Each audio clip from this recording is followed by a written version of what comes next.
През изминалата седмица Несебър стана домакин на старата българска столица.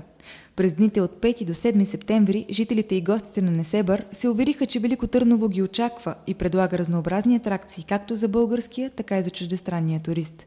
Дните на Велико Търново преминаха под формата на изложение панаир и разнообразна концертна програма. Несъмнено най-посещавана беше местната улица на знаятите, където знаячиите от известната самоводска чаршия в Търново демонстрираха своя майсторлък пред очите на посетителите. Гостите имаха възможност да се снимат като рицари и царски особи с бляскавите доспехи на българските войни царе и да чуят легенди за Второто българско царство от специално създаденото за крепостта Царевец куклено шоу. Шествие на представителния духов оркестър на Велико Търново сложи начало на поредица от концерти, припълнили амфитеатъра.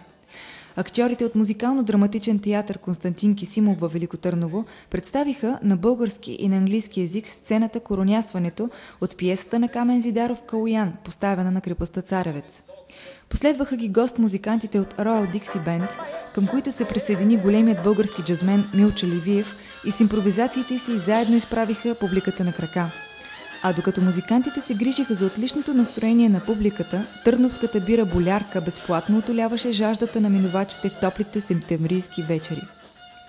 В знак на благодарност и като символ на добрите практики, създали се между двете общини, главният секретар на община Велико Търново Мина Илиева връчи знамето на старата българска столица на главният секретар на община Несебър Ели Кирилова с пожеланието взаимното сътрудничество да продължи и занапред.